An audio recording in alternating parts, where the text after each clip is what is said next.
त्यावरती आलात, 1375 फुटावरती आलात, 2360 पायऱ्या गड सर केलात, तुम्हाला देखील रायगडाचा महत्व कळाला। जी लोक रोफीने गडावरती येतात ना, या लोकांना नक्की विचारा, नक्की सांगतील।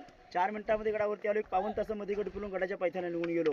ही गडाची मागची बाजू, पण रायगडाचा महत्व मग काय सांगितला, डोक्याचा बशिना पायथ्याच्या नकापर्यंत जात नाहीये, रायगडाचा महत्व कळत नाहीये, ती गडाची समोरची बाजू म्हणतो।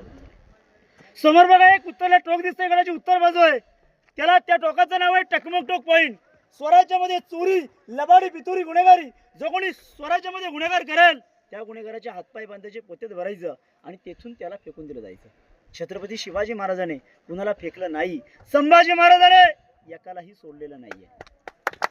म्हणून सांगावं असं वाटतं, जगावं कसं शिवबासारखं आणि मरावं कसं ते संभासारखं म्हटलं गेलं बघा। म्हणून त्या पॉईंटचं नाव आहे टकमक टोक पॉईंट, 2250 फुटाची तरी म्हटलं गेलं बघा। परंतु आताच्या या भारतामध्ये खूप अत्याचार वाढत आहेत, जे काही नराधम आपल्यात झालेले आहेत, या अशा नराधमांना आताही सरकारने एक काढून काढला पाहिजे की अशा नराधमांना पोत्यात भरून तिथून त्याचा कडलोट केला पाहिजे। समोर एक तळ बघायला वाटतंय, या तळ्याचं नाव आहे गंगासागर तळ। रायगड किल्ल्यावर अशा 11 तळ आहेत, ह्याला गंगासागर तलाव का म्हटलं गेलेलं आहे, राजांचा शिवराज्याभिषेक 6 जून 1674ला रायगड किल्ल्याने तो पहिला दिवस, सोनेरी दिवस रायगडने पाहिला।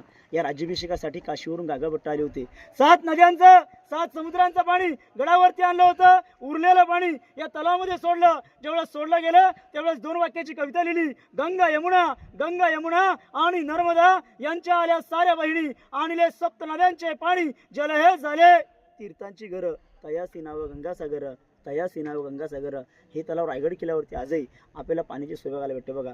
इथलं पाणी दुसऱ्या तलावामध्ये टाकलेलं आहे पूर्णपणे, इथे पाणी आजही बघायला भेटते, म्हणून पवित्र गंगासागर तलाव म्हटलं गेलं बघा। हा समोरचा पूर्ण बाल्य किल्ला आहे। बाल्य किल्ला म्हणजे काय, तर किल्ल्यामधला किल्ला, ह्याला बाल्य किल्ला म्हटलं गेलेलं आहे बघा।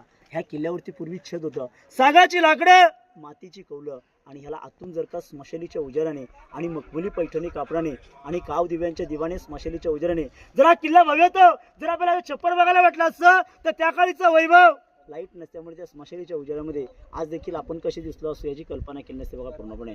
परंतु किल्ला पाहताना आम्हाला पडझड बघायला भेटते, मग मराठ्यांचे गडकिल्ल्यांची आम्हाला पडझड अवस्था बघायला भेटते।